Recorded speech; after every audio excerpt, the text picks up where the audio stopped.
Hello, everyone. I'm Maddie, and I need to share something important with you because my story involves experiences with family abuse that I believe others need to hear about. I'll be honest about what happened while being mindful of the difficult nature of these events, but I want to highlight certain moments to show the challenges I faced with someone who was supposed to love and support me unconditionally. The day everything changed started like any other competition morning, except this was the regional high school robotics championship, and our team had been preparing for months. I remember standing in the prep room at Lincoln High School, adjusting the settings on our autonomous robot, when I felt that familiar looseness in my prosthetic leg that meant something was wrong. The socket connection had shifted during transport, and with only 20 minutes before our presentation, panic started setting in. Before we jump back in, tell us where you're tuning in from, and if this story touches you, make sure you're subscribed, because tomorrow I've saved something extra special for you. I'd been born with a below-knee amputation on my right side, something that had been part of my life since I could remember, and I'd worn prosthetics since I was 3 years old. By 17, I thought I had mastered managing every technical issue that could arise. But competition nerves, combined with the pressure of representing our school, had made me less careful than usual during setup. My teammates gathered around as I quickly removed the prosthetic to examine the connection mechanism.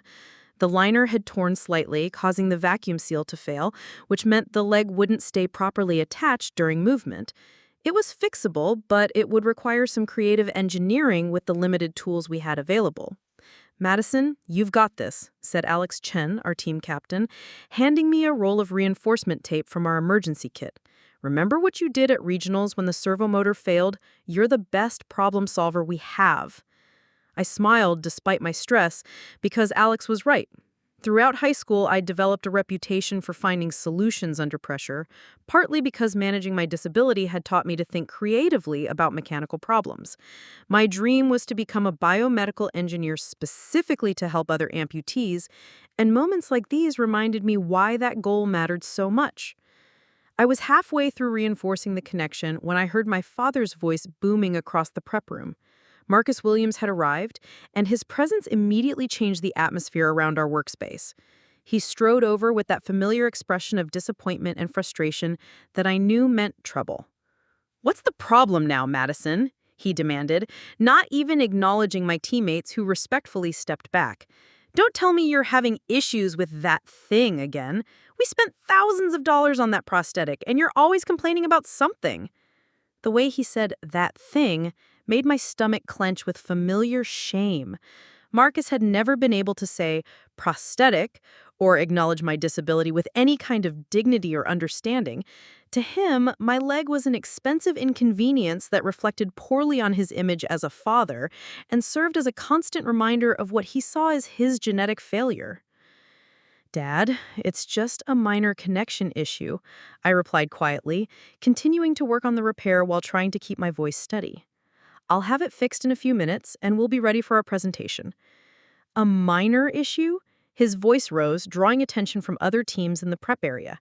"Madison, you always have some excuse ready when things get challenging.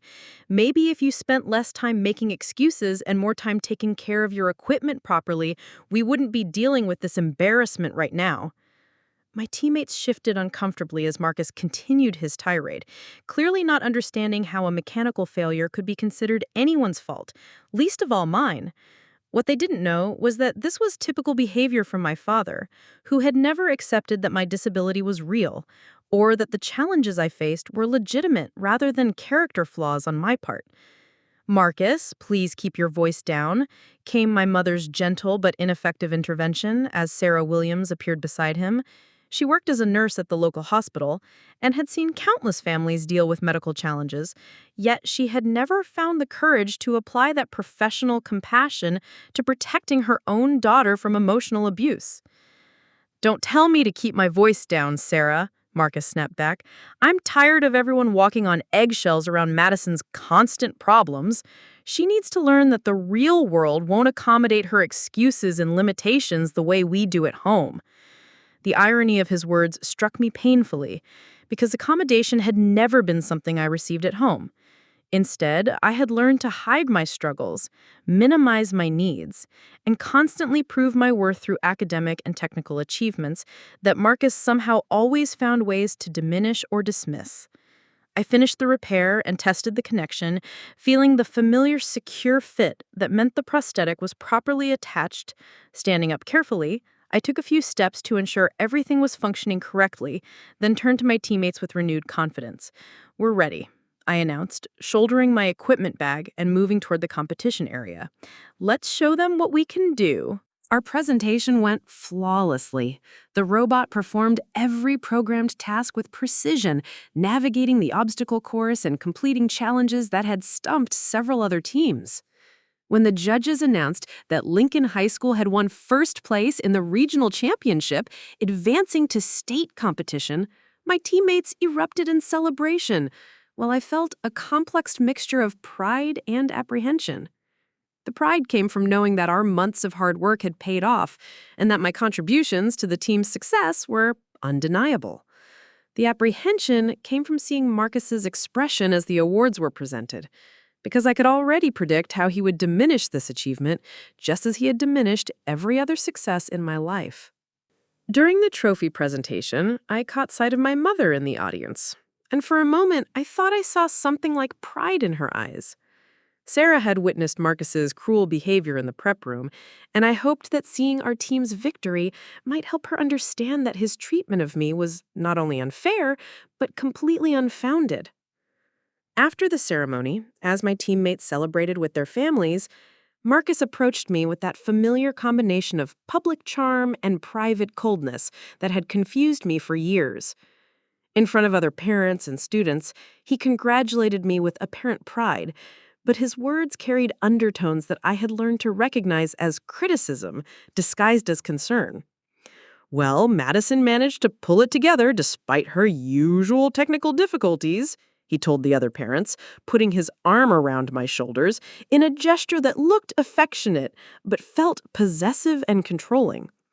"We've learned that she performs better when she doesn't have time to overthink her limitations." The other parents smiled and nodded, not understanding the coded message in his words, but I felt each phrase like a small wound. Even in victory, Marcus had found a way to frame my success as something that happened despite my disability, rather than because of my skills and determination. As we drove home, the trophy sitting on my lap felt heavier than it should have, weighed down by the knowledge that this achievement would not change anything fundamental about my relationship with my father. I had won the respect of my peers, the admiration of my teachers, and recognition from competition judges. But I still could not win the acceptance and support of the one person whose opinion had shaped my entire sense of self-worth. That night, lying in bed and staring at the trophy on my desk, I finally acknowledged a truth I had been avoiding for years. No amount of academic success, technical skill, or personal achievement would ever be enough to earn Marcus's genuine love and respect, because the problem was not with my performance, but with his inability to see past his own shame and disappointment about having a disabled daughter. The realization was both liberating and devastating, marking the beginning of a journey that would ultimately change everything about my understanding of family, worth, and the difference between love and control. 2 days after the robotics competition, I found myself sitting in the waiting room of the Midwest Prosthetic Center for a routine adjustment appointment that I had been dreading for weeks. My previous prosthetist, Dr. Richardson, had retired after 15 years of working with me, and today I would meet his replacement for the first time.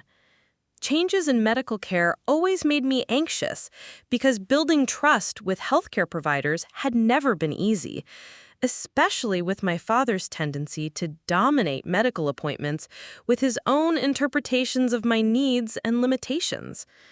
The waiting room was filled with other patients of various ages, some reading magazines while others scrolled through their phones, but I found myself studying the motivational posters on the walls that featured Paralympic athletes and quotes about overcoming challenges. These images represented a version of disability pride and achievement that was completely foreign to my lived experience, where my prosthetic was treated as a source of family shame rather than a tool that enabled my participation in activities I loved. Madison Williams, called a warm voice with a slight Spanish accent, and I looked up to see a woman in her late 30s wearing a white lab coat and using a forearm crutch. She had dark hair, pulled back in a professional bun, and an immediately welcoming smile that put me at ease in a way that few medical professionals had managed to achieve. "I'm Dr. Elena Rodriguez," she continued as I gathered my things and followed her down the hallway toward the examination rooms.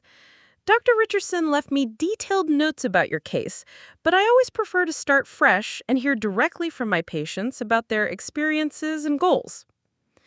As we entered her office, I noticed several things that were different from Dr. Richardson's more clinical setup.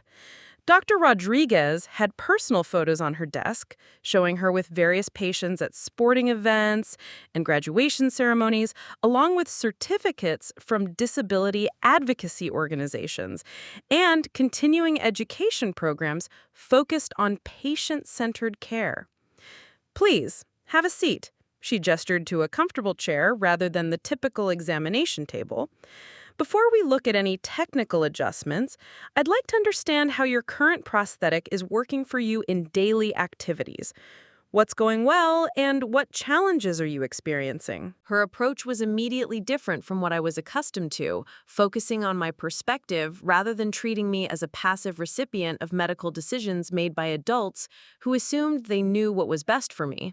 For the first time in years, I felt like a medical professional was genuinely interested in my experience, rather than simply managing my condition according to standard protocols. "Well, the competition the other day showed me that I need better backup systems for mechanical failures," I began, explaining the connection issues I had experienced and how I had improvised a solution under pressure. "I've been thinking about pursuing biomedical engineering, partly because I'm always having to problem-solve prosthetic challenges, and I wonder if there are design improvements that could help other users too." Dr. Rodriguez's eyes lit up with genuine interest and enthusiasm.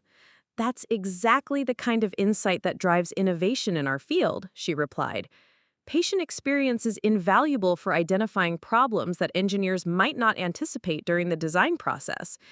Have you considered participating in any research programs or internships that focus on prosthetic development?" Before I could respond, the office door opened and Marcus entered without knocking, immediately dominating the space with his presence and interrupting our conversation as if my perspective was irrelevant to my own medical care.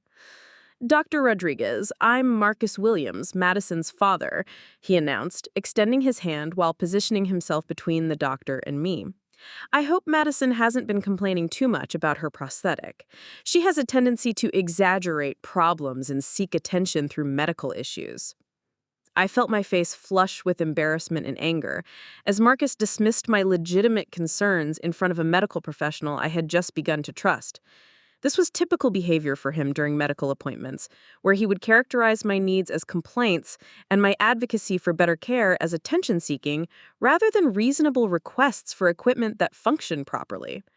Dr. Rodriguez's expression shifted slightly, becoming more professional and observant as she shook Marcus's hand and gestured for him to take a seat. I noticed her glance toward a small recording device on her desk, something I assumed was standard equipment for documenting patient interactions, but which I would later learn served a much more important purpose in my case. "Mr. Williams, I appreciate you coming to Madison's appointment," Dr. Rodriguez replied diplomatically.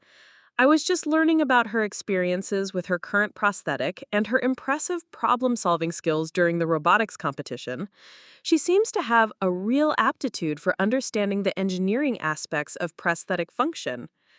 "Madison does well enough academically," Marcus conceded grudgingly, "but I worry that she uses her disability as an excuse to avoid challenges or to get special treatment that she doesn't really need.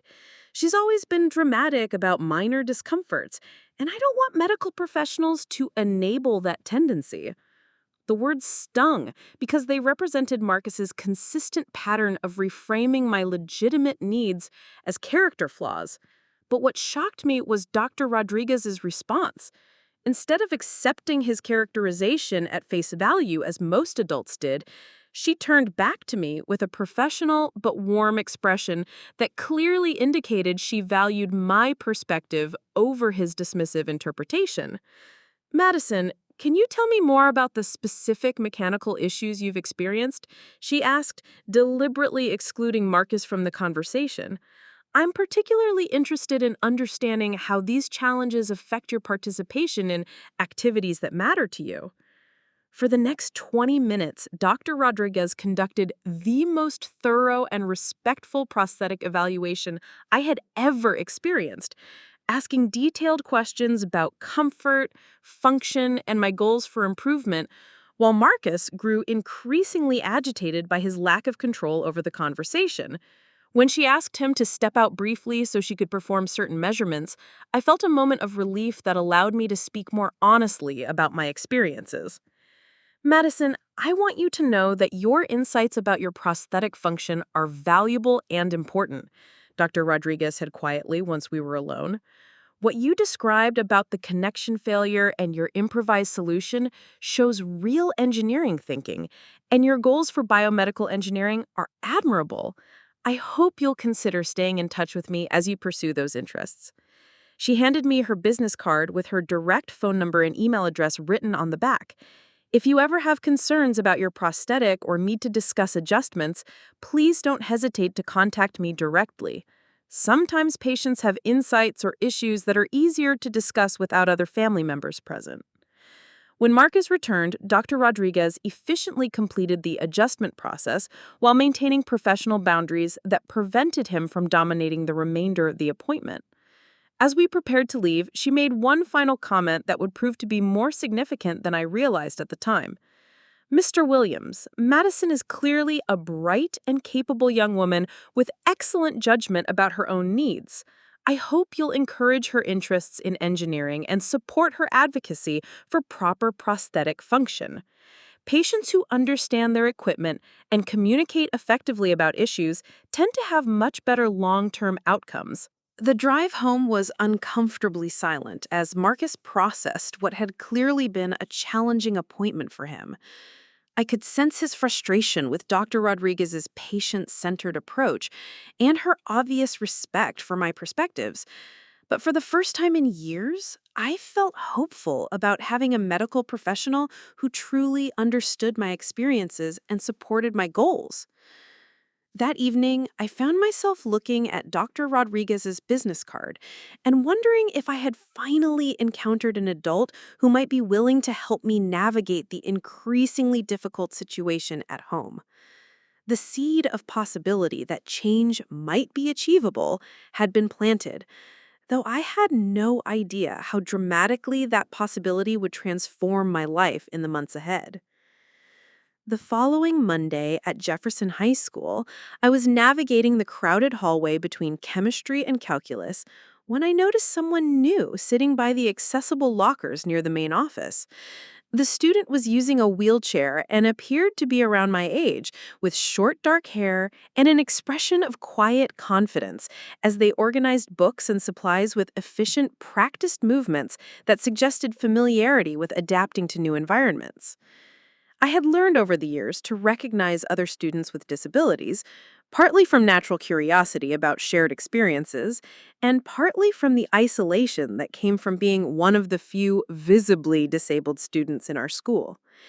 Jefferson High had decent accessibility features, but limited programs or community for students with disabilities, leaving most of us to navigate social and academic challenges without much peer support or understanding.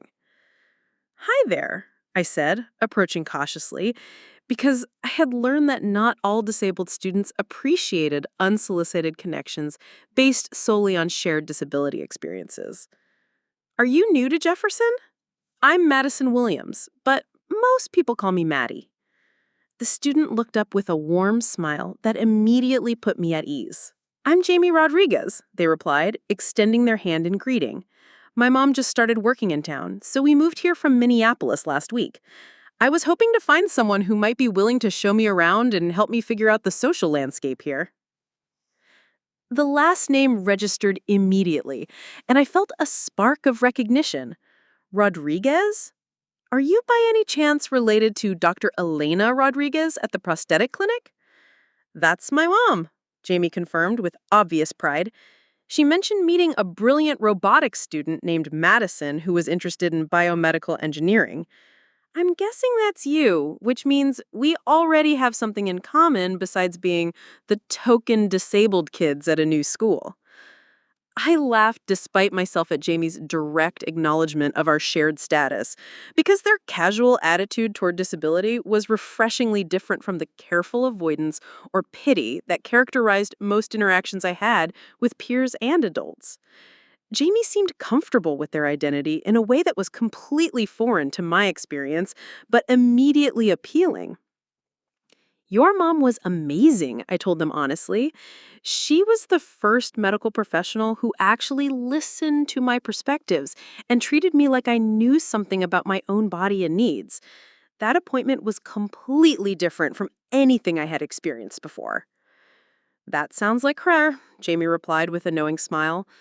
Mom has zero tolerance for medical professionals or family members who dismiss disabled people's experiences or expertise about their own conditions. She has spent years building her practice around patient advocacy and education, especially for young people who are still learning to self-advocate effectively.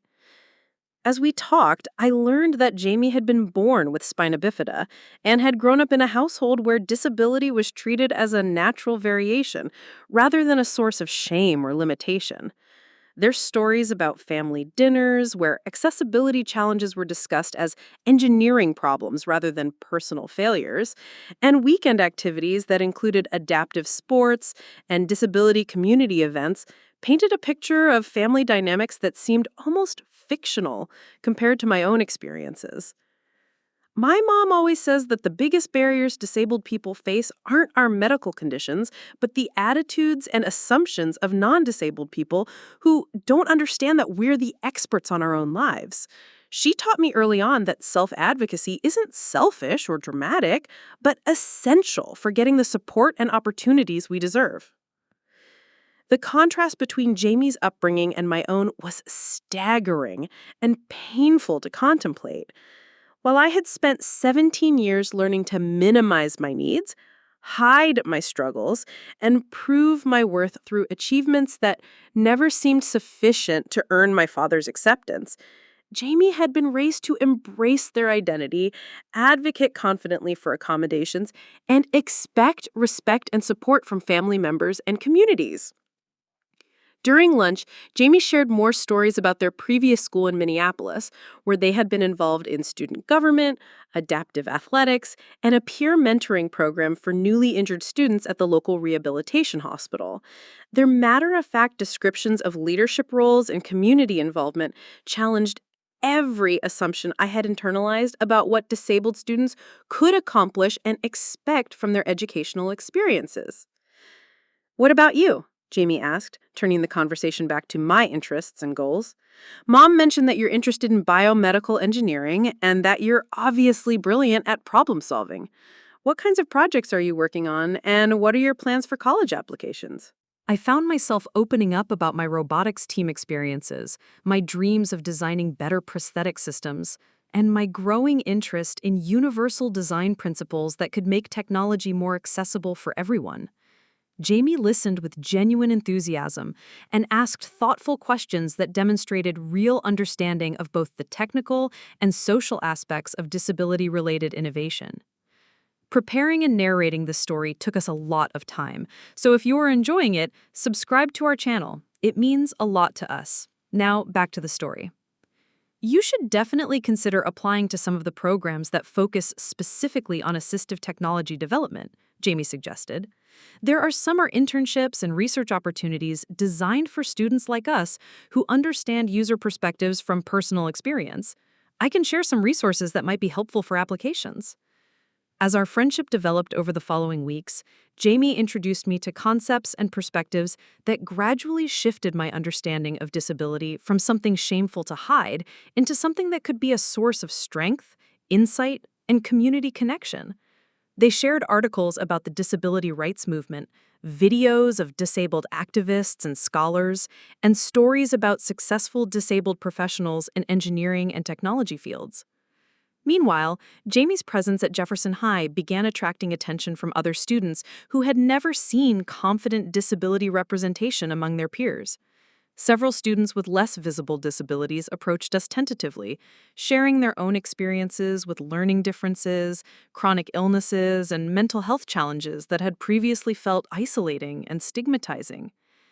The transformation in my perspective accelerated when Coach Patricia Martinez approached me in the hallway one afternoon, having heard about my robotics achievements and Jamie's influence on expanding disability awareness at our school. "Madison, I've been hoping to talk with you about our adaptive athletics program," Coach Martinez said warmly. "We're starting a wheelchair basketball team and looking for students who might be interested in trying adaptive sports. Jamie mentioned that you might be open to expanding your activities beyond robotics?" Coach Martinez was a legend at Jefferson High, a former Paralympic athlete who had lost her leg in military service and had returned to education with a mission to provide athletic opportunities for students with disabilities. Her reputation for excellence, high expectations, and genuine care for student development made her invitation both exciting and intimidating. "I've never tried wheelchair basketball, and I'm not sure how my prosthetic would work with competitive athletics. Most of my physical activities have been pretty limited because my family has always been concerned about injuries or equipment damage." "That's exactly why we start with fundamentals and proper equipment," Coach Martinez replied with the kind of professional confidence that immediately put me at ease. "Adaptive athletics isn't about working around limitations, but about finding the best ways to showcase your abilities and compete at high levels. Would you be interested in coming to a practice session to see how you feel about it?" The idea of participating in competitive sports had never been presented to me as a realistic possibility, partly because Marcus had always characterized my prosthetic as fragile and expensive equipment that needed protection rather than use, and partly because I had internalized his message that my disability made me inherently less capable than my peers. Jamie's encouragement and Coach Martinez's professional expertise began chipping away at those internalized limitations, replacing them with curiosity about what might be possible if I approached my disability as a characteristic to accommodate rather than a problem to overcome or hide. That evening, I found myself researching adaptive sports programs, Paralympic athletes, and scholarship opportunities for disabled students interested in engineering careers. For the first time in my life, I was discovering a community of people who shared my experiences and had transformed challenges into sources of strength, advocacy, and achievement. The contrast between this growing sense of possibility and my home environment became increasingly stark as Marcus reacted negatively to my new interests and friendships. He seemed threatened by external influences that challenged his narrative about my limitations and began making dismissive comments about my phase of spending time with other disabled kids who were supposedly encouraging unrealistic expectations about my future. However, the foundation of support and understanding that Jamie, Dr. Rodriguez, and Coach Martinez were providing gave me strength to begin questioning Marcus's authority over my self-perception and goals. For the first time, I was experiencing relationships based on respect, encouragement, and genuine belief in my capabilities, which made the contrast with my father's treatment increasingly difficult to accept or justify. The stage was set for the escalating tensions that would ultimately force me to choose between maintaining family peace and advocating for my right to dignity, respect, and support from the people who were supposed to love me unconditionally. The shift in my confidence and perspective that Jamie and my new support network had fostered did not go unnoticed at home, and Marcus's reaction was swift and vicious. What I hadn't anticipated was how threatened he would feel by my growing sense of self-worth and the external validation I was receiving from people who actually understood disability experiences and respected my capabilities. The explosion came during what should have been a routine family dinner on a Tuesday evening in early November. Sarah had prepared my favorite meal, homemade lasagna with garlic bread, and initially, the atmosphere seemed almost normal as we discussed mundane topics like upcoming parent-teacher conferences and plans for Thanksgiving break. I made the mistake of mentioning that I had been selected to represent a robotics team at a state-level engineering showcase, thinking that this achievement might finally earn some genuine pride from my father. "That's wonderful, honey," Sarah said with what appeared to be authentic enthusiasm. "When is the showcase, and will parents be invited to attend? I'd love to see you present your work to a professional audience." I felt a moment of hope at her positive response, but Marcus immediately shifted the conversation in a direction that I should have anticipated, but somehow still found shocking in its cruelty. "Madison, I hope you understand that this showcase is probably some kind of diversity initiative where they're including disabled students to make themselves look inclusive," he said with that particular tone of voice that disguised malice as concern. "I don't want you to get your hopes up that this represents recognition of actual merit or achievement." The words hit me like a physical blow because they attacked not only my accomplishments, but also my ability to accurately assess my own capabilities and the motivations of others who had chosen to recognize my work.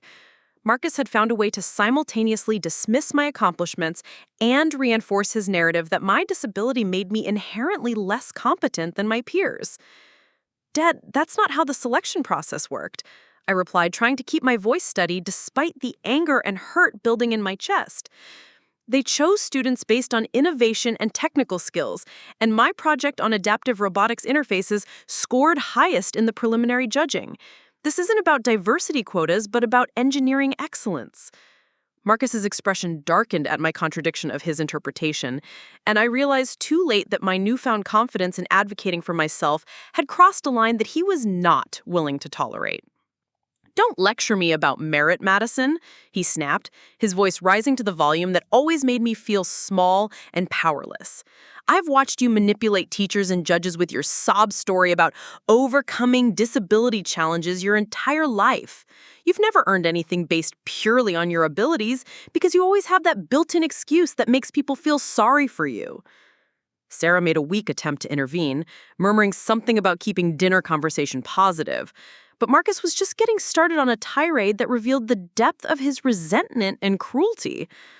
"Furthermore, I'm concerned about these new friends of yours who are filling your head with unrealistic ideas about what you can accomplish," he continued, clearly referring to Jamie and my involvement with adaptive sports. "That Rodriguez kid seems to think disability is something to be proud of instead of something to overcome, and that attitude is going to hurt your chances of succeeding in the real world." The mention of Jamie sparked something protective and angry in me that overrode my usual instinct to avoid confrontation. "Jamie has taught me more about self-respect and advocacy in 3 months than I learned in 17 years of trying to meet your impossible standards," I said, my voice shaking with emotion I could no longer suppress. "Maybe the problem isn't my disability, but your inability to see past your own shame about having a disabled daughter." The silence that followed was deafening, and I saw something dangerous flash in Marcus's eyes that told me I had finally said what we both knew to be true, but had never been spoken out loud. His response was swift and designed to reassert his dominance through the complete destruction of something that mattered to me.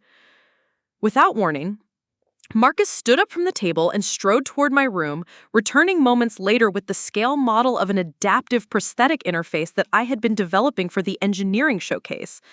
The device represented months of research, design work, and careful construction using components I had saved money to purchase over the course of the entire school year.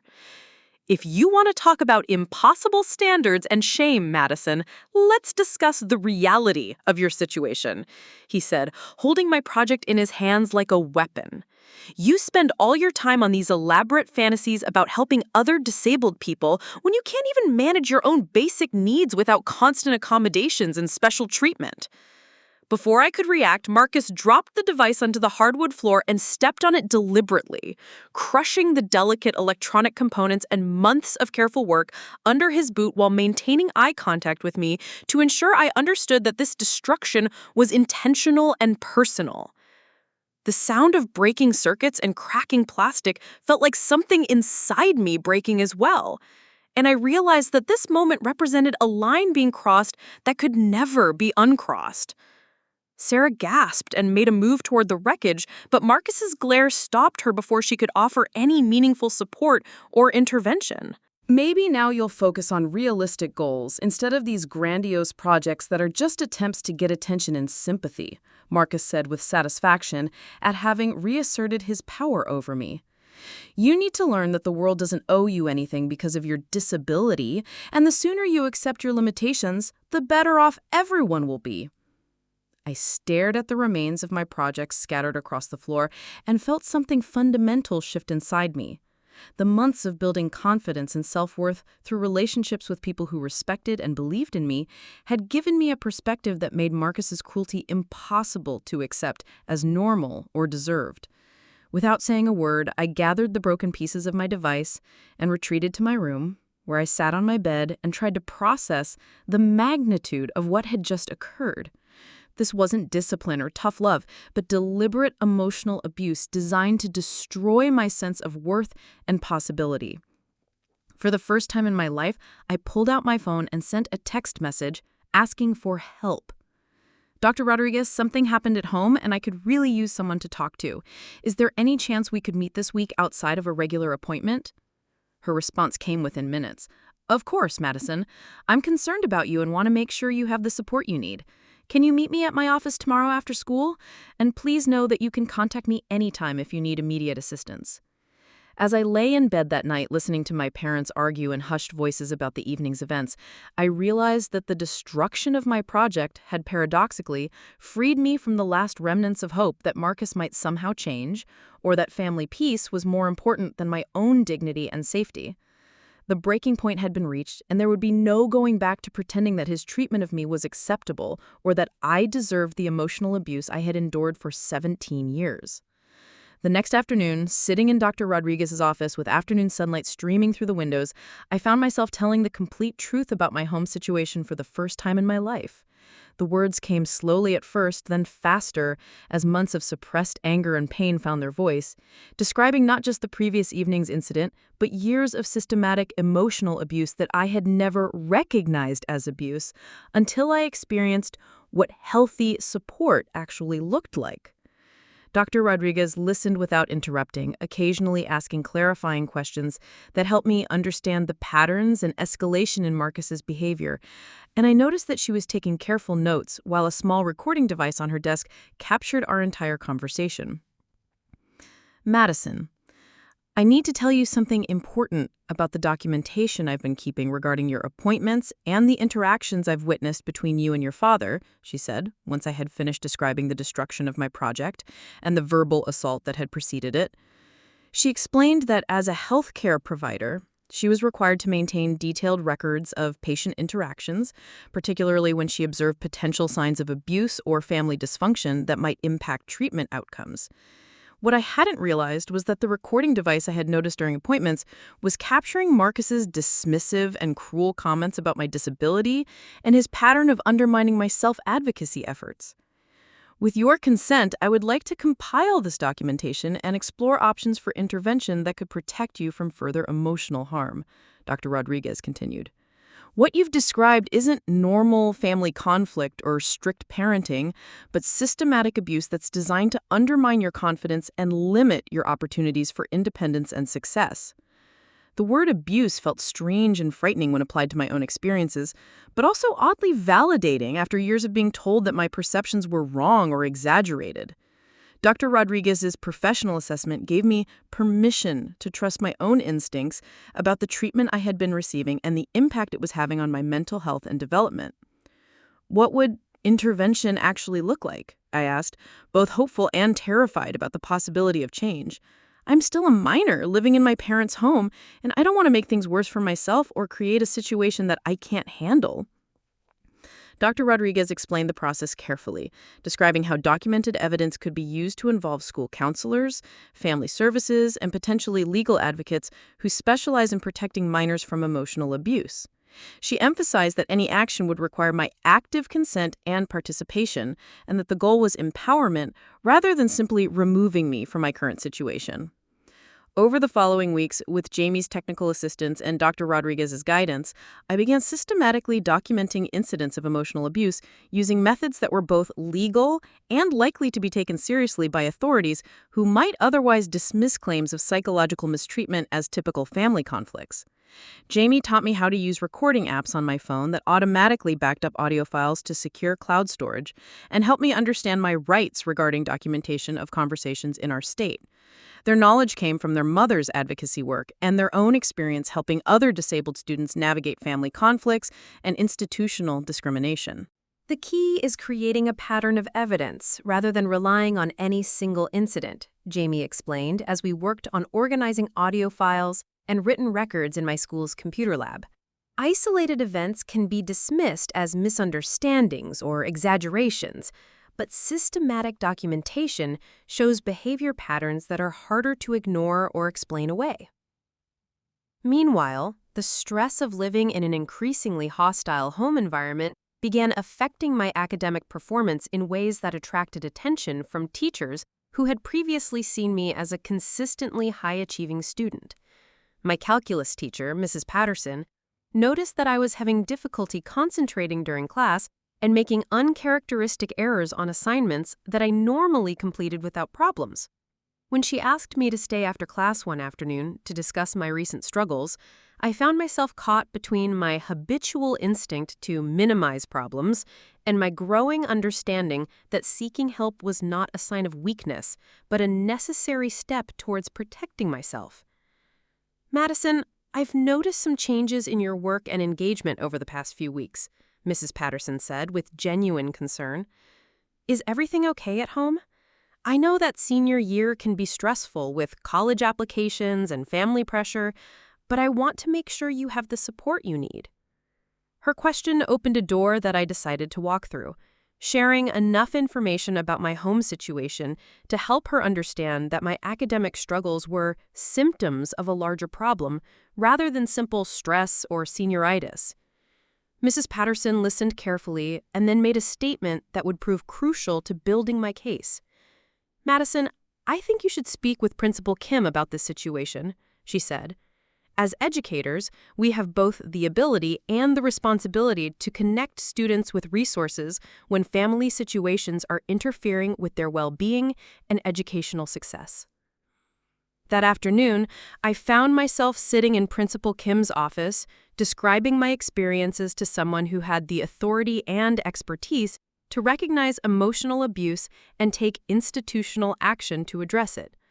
Principal Kim had previously been a special education teacher and had dealt with numerous cases where disabled students face discrimination or mistreatment from family members who couldn't accept their children's conditions. "Madison, what you're describing constitutes emotional abuse, and as a mandatory reporter, I'm required to document these incidents and explore intervention options," Principal Kim explained.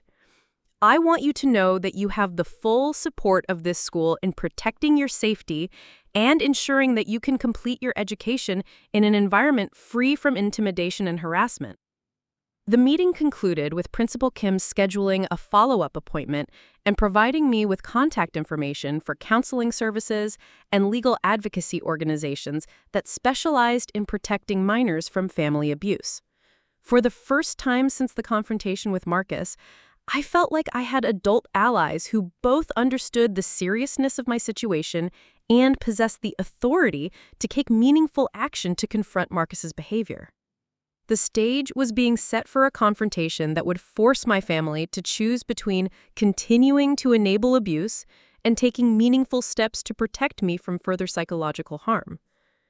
3 weeks before Thanksgiving, Grandma Betty made one of her unexpected extended visits that always disrupted the carefully maintained facade of normalcy that Marcus worked so hard to project to the outside world. Betty Williams was 72 years old, sharp-tongued, and possessed of traditional values that included strong beliefs about family loyalty and respect for authority, which had historically made her an ally in Marcus's efforts to control and discipline me according to his harsh standards. What I hadn't anticipated was how witnessing his current behavior might affect someone who had raised him as a single mother and therefore felt some responsibility for the man he had become.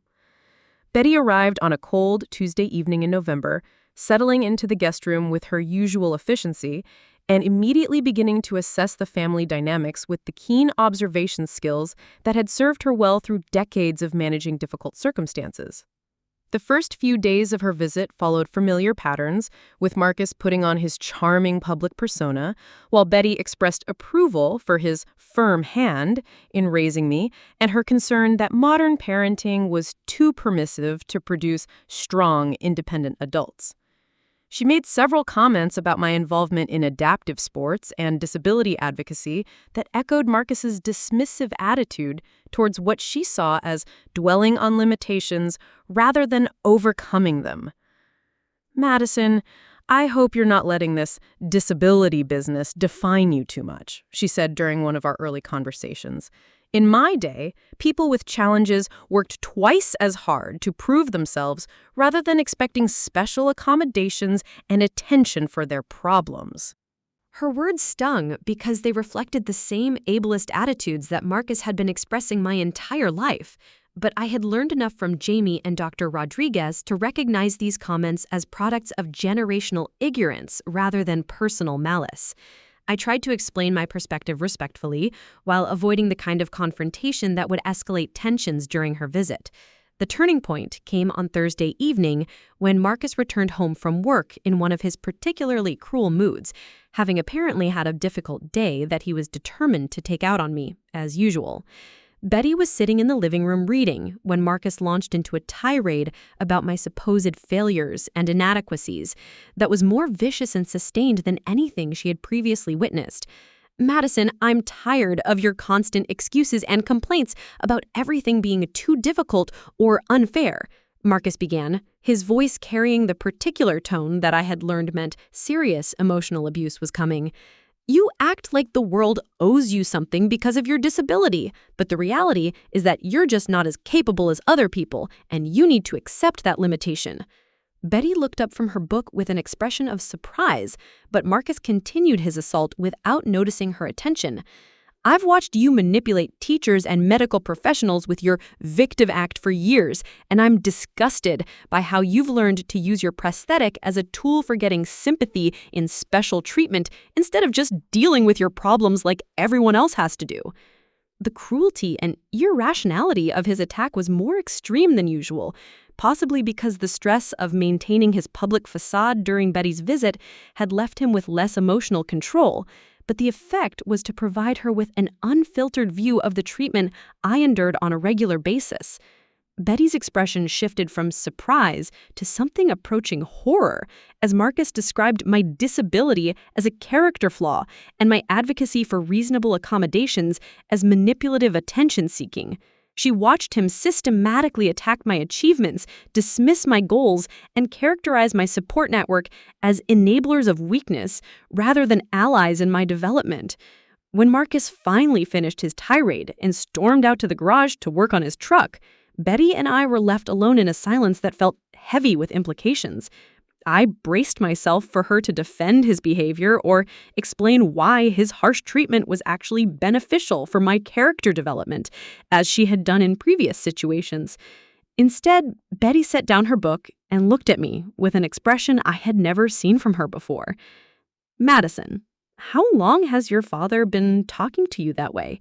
she asked quietly, her voice carrying a shakiness that suggested she was genuinely disturbed by what she had witnessed. "Pretty much my entire life," I replied honestly, too emotionally exhausted to maintain the pretense that our family dynamics were normal or healthy. It's gotten worse since I started making friends who have different perspectives on disability and family relationships. Betty was quiet for a long time, apparently processing information that contradicted everything she thought she knew about her son and the family he was raising. When she finally spoke again, her words revealed a recognition of responsibility that I hadn't expected from her. I raised Marcus to be strong and self-reliant after his father died, but I never taught him to be cruel, she said with obvious distress. What I just witnessed wasn't discipline or tough love, but deliberate cruelty toward a child who deserves better from her family. The conversation that followed was one of the most important of my life, as Betty began to understand not only the extent of Marcus's emotional abuse, but also her own role in enabling it through her previous support for his harsh parenting methods.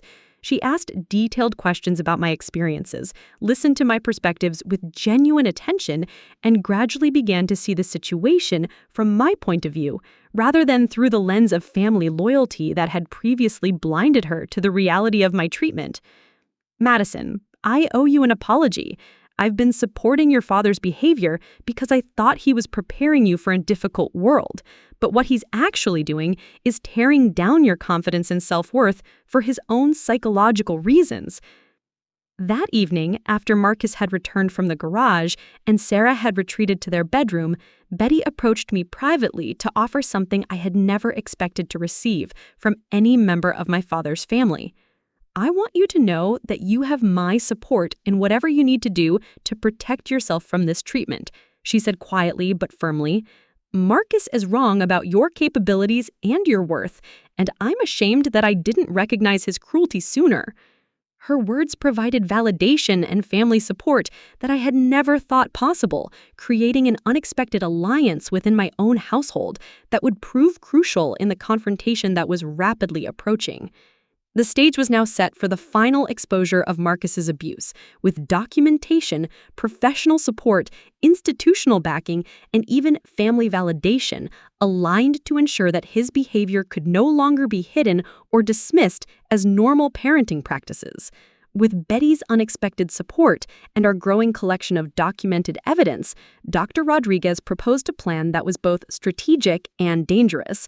She had been consulting with legal advocates who specialized in family abuse cases, and they suggested that exposing Marcus's conditional love and systematic cruelty in front of witnesses provide the most compelling evidence for intervention.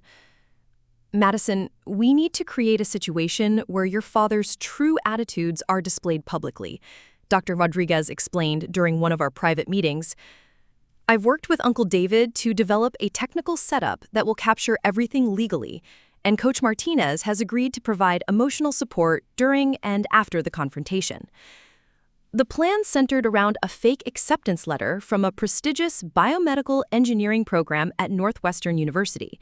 Jamie used their computer skills to create a convincing document that would serve as bait for Marcus's reaction, while Uncle David arranged recording equipment that could be disguised as normal party decorations.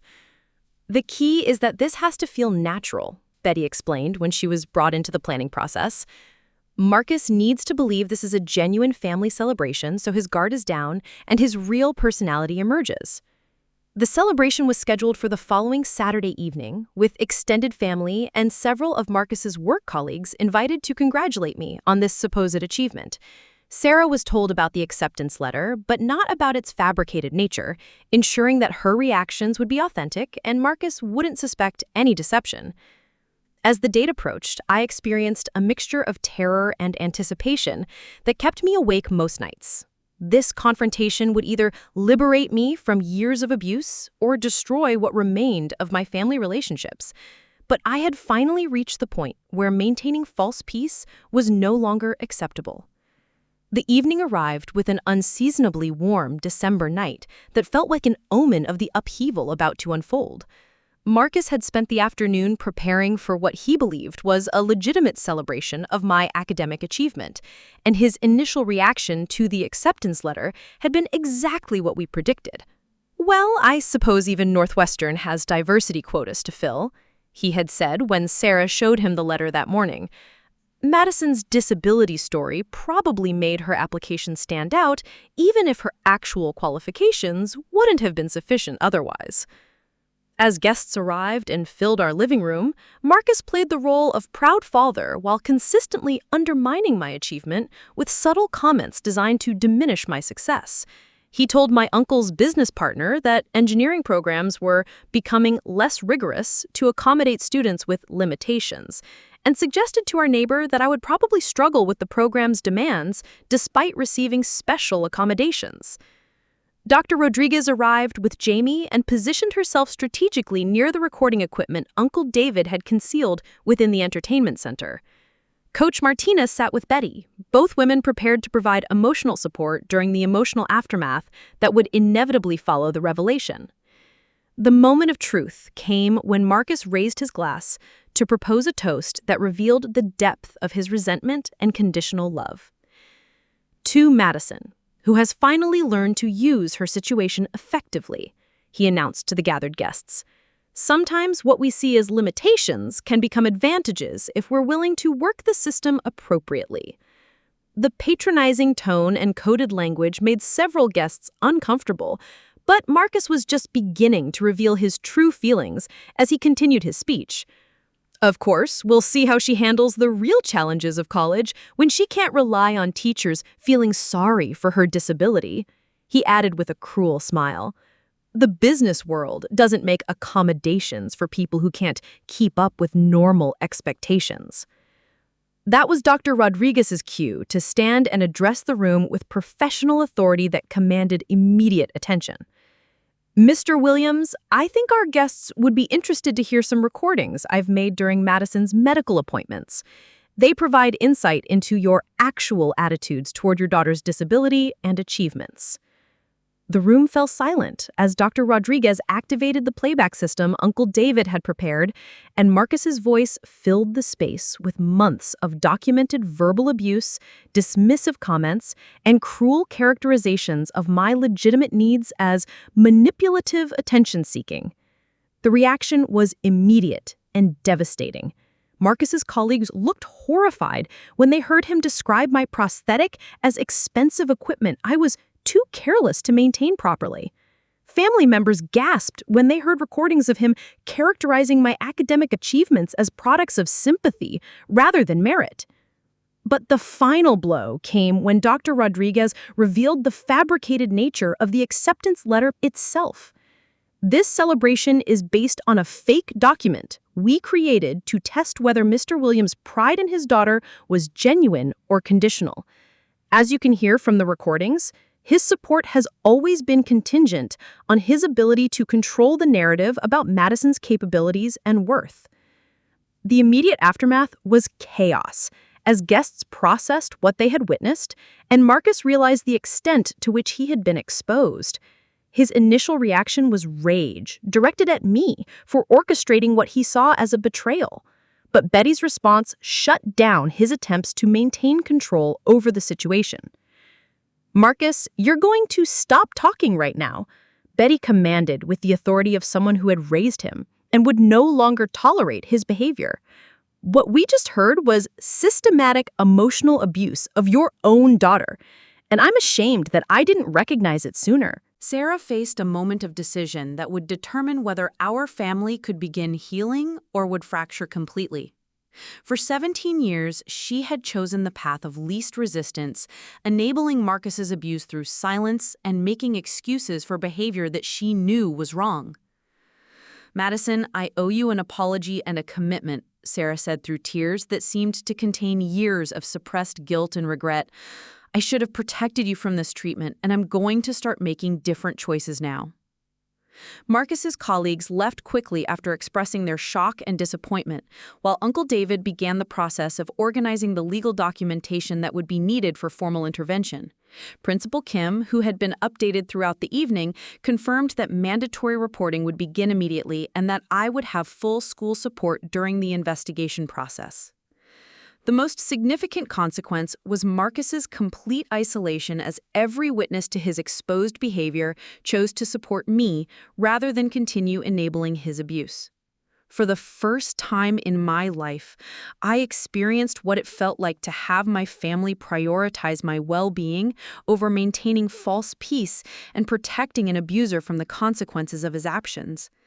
That night, as I lay in bed processing the dramatic events of the evening, I realized that the confrontation had achieved something more important than simply exposing Marcus's cruelty. It had demonstrated that truth-telling, supported by evidence and allies, could break cycles of abuse that had seemed impossible to escape just months earlier. 6 months later, I found myself standing at a podium in the conference center of Northwestern University, not as a fake acceptance letter recipient, but as a genuine incoming freshman who had earned her place through merit and determination. The irony wasn't lost on me that the fabricated celebration had eventually become reality, though my acceptance was based entirely on my actual achievements and the powerful personal statement I had written about overcoming family ableism.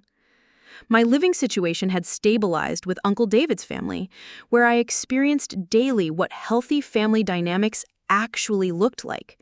David and his wife Karen treated my disability as simply one characteristic among many, offering support when I needed it, while expecting the same responsibilities and respect they required from their own children. Their daughter, Emma, who was 2 years younger than I was, had become the sister I never knew I wanted, someone who saw my prosthetic as interesting engineering rather than a source of shame or limitation. The contrast with my previous home environment remained striking, even months after the transition. Morning conversations focused on plans and goals rather than criticism and control. When my prosthetic required adjustments or repairs, it was treated as routine maintenance rather than evidence of personal failure. Most importantly, my academic achievements and future aspirations were celebrated without qualification or suggestion that I had somehow cheated my way to success. Marcus faced ongoing consequences that extended far beyond our family circle. His construction company colleagues distanced themselves after witnessing his exposed cruelty, and several contracts were affected when clients learned about his treatment of his disabled daughter. The legal investigation had resulted in mandated family therapy sessions that he attended reluctantly, though genuine change seemed unlikely given his continued refusal to acknowledge that his behavior constituted abuse rather than appropriate discipline. Sarah had begun her own healing journey through individual therapy, working to understand how she had become complicit in emotional abuse and developing skills to advocate for herself and others. Our relationship remained complicated but was slowly rebuilding as she demonstrated consistent support for my goals and boundaries. She had moved into a small apartment near the hospital where she worked, finally choosing her daughter's well-being over maintaining a marriage that required her silence about abuse. The most meaningful development was my role as a peer mentor in Dr. Rodriguez's practice, where I helped newly injured patients and their families navigate the adjustment process while advocating for respectful, patient-centered care. Working with other young people facing family rejection or misunderstanding gave my own experiences purpose and meaning beyond personal survival. Today, I want to talk about something that affects many disabled young people but rarely gets discussed openly. Disabled young people ableism isn't just individual prejudice, but a system that teaches disabled children to doubt their own worth and accept treatment that would be recognized as abuse if it happened to non-disabled peers. The audience listened intently as I shared my story, emphasizing the role that documentation, professional allies, and community support had played in my liberation from abuse. I spoke about the importance of believing disabled young people when they report mistreatment and the responsibility that healthcare providers, educators, and community members have to intervene when they witness family dysfunction that targets disability. The transformation from victim to survivor to advocate isn't automatic or easy, but it becomes possible when we have people who believe in our worth and capabilities unconditionally. Dr. Rodriguez, Jamie, Coach Martinez, and my Uncle David didn't save me from my situation, but they provided the support and validation I needed to save myself. As I concluded my presentation and fielded questions from audience members who shared their own experiences with family ableism or their efforts to support disabled young people, Realized that my journey was far from over, but had fundamentally changed direction. Instead of spending my energy trying to earn acceptance from someone incapable of providing it, I was now focused on building relationships based on mutual respect and working to prevent other young people from enduring similar abuse.